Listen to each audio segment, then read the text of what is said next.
Look, I don't know about you, but when I go to pick out the knife that I'm going to be carrying for the day, I want it to not only cut well, but look damn good at the same time. I get bored with the plain Jane models. Sometimes I want a pop of color, and sometimes I just need it to destroy the latest and greatest Amazon boxes. But finding the balance between something that not only cuts well, but looks amazing at the same time can be a little bit difficult.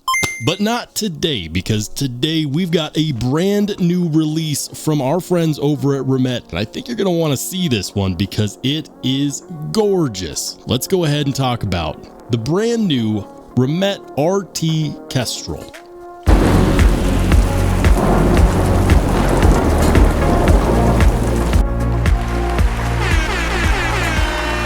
This is Sparta! Hey, how's it going, everybody? If you're new here, welcome in. And if you've been here before, smash the like button on the way in. I'm Rollshambo, the connoisseur and collector of all things sharp and shiny. And today I'm excited because we've got a new release from Reccomended. This was shown off at SHOT Show, and it's starting to trickle out to the retail stores, and it's absolutely gorgeous. I requested this because the moment I saw it, I knew that it had so many things that I not only like, but also very deeply appreciate in this design. And this is the RT Kestrel. The Reccomended RT Kestrel. And oh man, guys, this is a gorgeous knife. And right off the bat, I want to tell you that they have several different variations of this knife. So if you don't like, for example, that this one is full DLC coated between the blade and the handle scales, or maybe you don't like these absolutely gorgeous Damascus inlays and the Damascus clip, the good news is that they've got other options. You know, you can get this with multiple different carbon fiber inlays. You can get this with a regular satin blade. You can get this, you know, with the gray titanium finish. So, you know, if you're not a fan of this specific setup, because this one right here is the Mac Daddy of all the different versions of the RT Kestrel, they've got other options, but this specific one to me is not only good looking, but it also functions extremely well. I mean, look, when it comes to using a knife, the primary need is that we need it to cut well, right? We need it to cut well. We appreciate when the edge lasts long. And, you know, we also don't want to spend forever and a day sharpening it back to laser sharp. I get that. But it also helps immensely when the knife itself looks really, really good. Oh man, I'm excited for this one, and today I wanted to share with you why. Now, if you're interested in picking one of these up, these are a brand new release, so some sites may have them, some sites may not. I will link to where you can find them down below. Those links may or may not be affiliate links because I'll just be updating as I go. You might be wondering, okay, you teased that it's got a full DLC on this one. How much does this cost? DLC in Damascus and titanium is not a cheap combination by any stretch. I totally 100% get that. This one's actually very surprisingly priced. For what you get, it only costs $345, and your $345 is going to get you a knife which is about 7.5 inches overall, and about 3.5 of that is going to be the blade. The blade itself on this specific one is DLC coated, and we will test that just so that you know for sure that it is true DLC.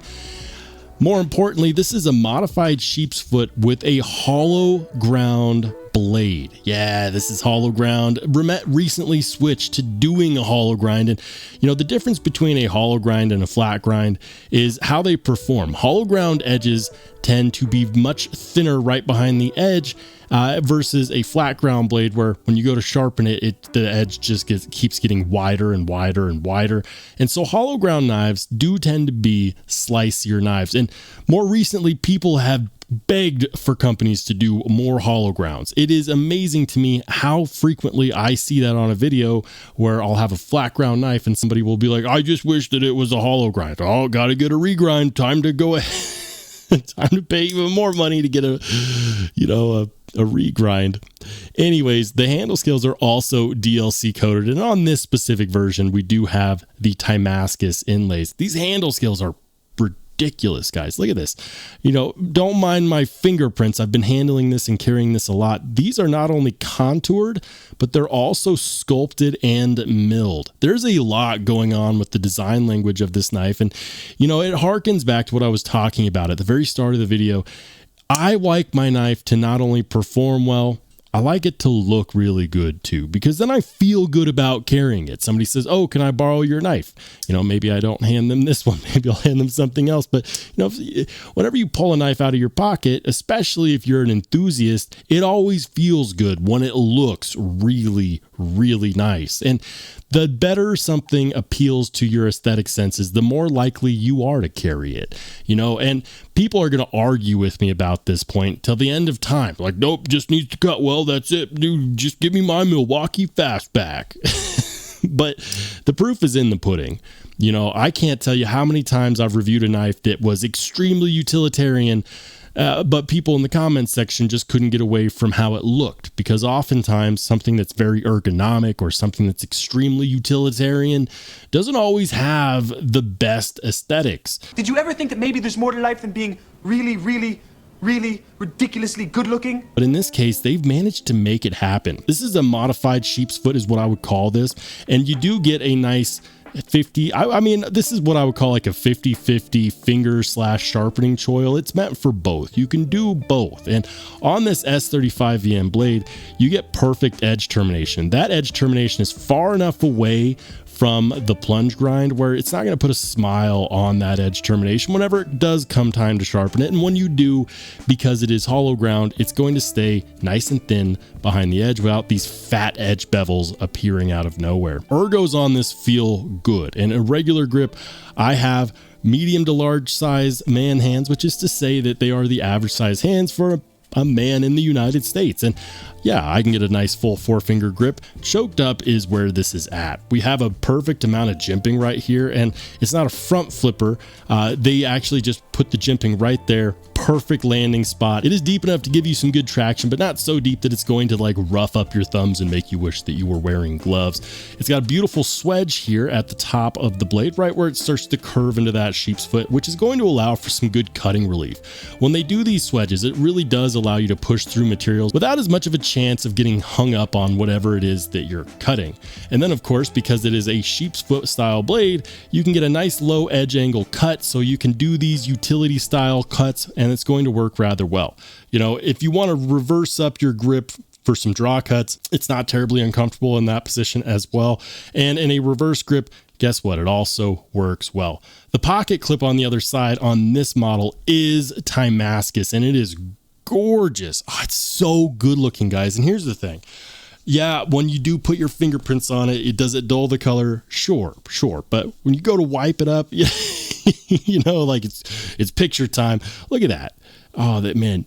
The beauty about Damascus is that it's multiple different types of layers of titanium, and you get just different anode colors out of it that look amazing, but it also looks unique. If you were to pull up 4 or 5 of these Kestrels right next to each other, all of the very same model, they would all look different. They would all have different color mixes. The Damascus does a good way of keeping your knife unique, and that's great because as a collector, I like knowing that I have something that not everybody else has. And you can achieve that sometimes with, different carbon fiber, in this case, Damascus, and it gives it a nice feel, something that nobody else has, because every single clip is going to look different when it comes to Damascus or even carbon fiber. And I really, truly do appreciate that. Now, I did mention that when you get your greasy mitts on this, is it going...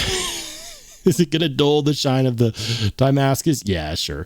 It's not a huge deal to me. I'm just wiping this off so that you guys can truly see how beautiful this knife is.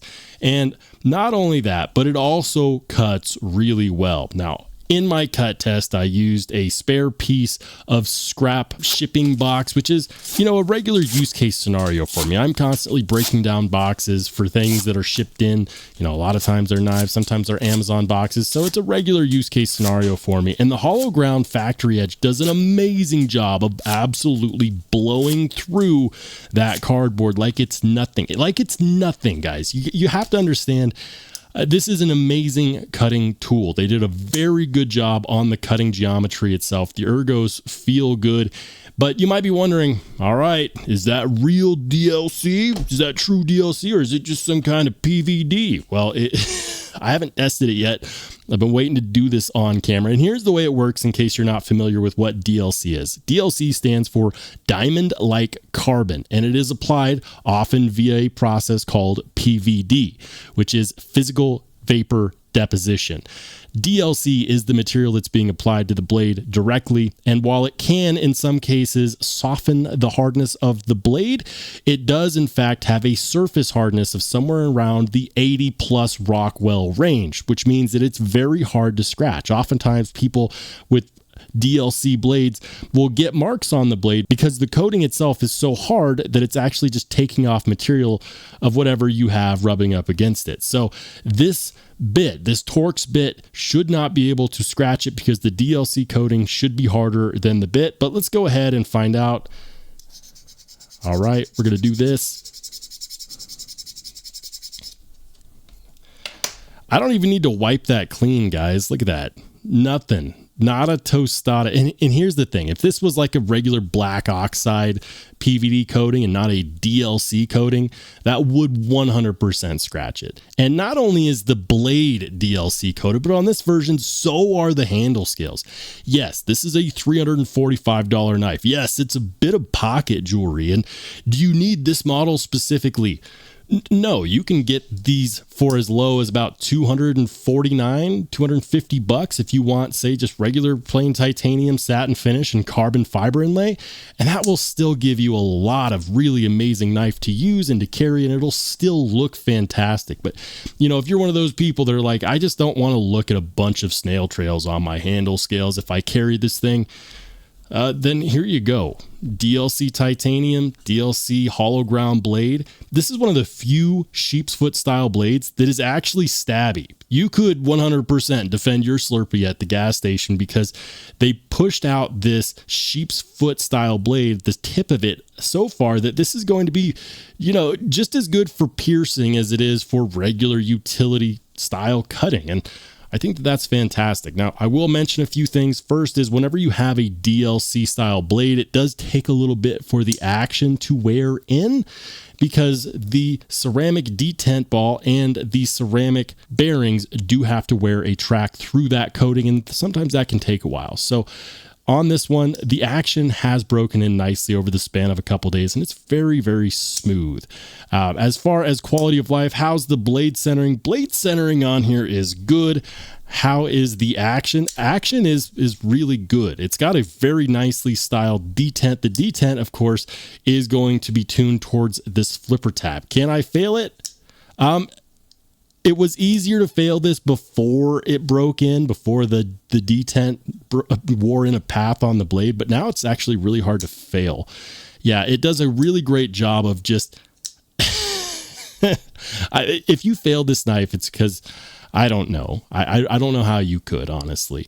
How do the thumb studs work? Check out these thumb studs. These are crazy. They kind of have this, graduated jimped thumb stud, and it allows you to get some really good purchase on the studs themselves. So reverse flick is nice. Thumb flick is going to be nice, and the flipper tab works really well as well. It's very nicely balanced. Yeah, I like that. I like that a lot. It is easy to index, easy to hold. There is a single thing that I would change on this knife. A single thing, and that is going to be the T6 body screws. That's it. But it's not about what I think. Are you going to pick one of these up? Is this knife in your future, or at least some variant of it? Or is it going to be a pass for you? If not, why not? Let's have that conversation in the comment section down below. Guys, if you were entertained or you enjoyed this video, you can support the channel for free by clicking on the subscribe button that's about to pop up in the corner. But if you just want to watch some more awesome knife and EDC content, feel free to click on one of the videos that pops up next.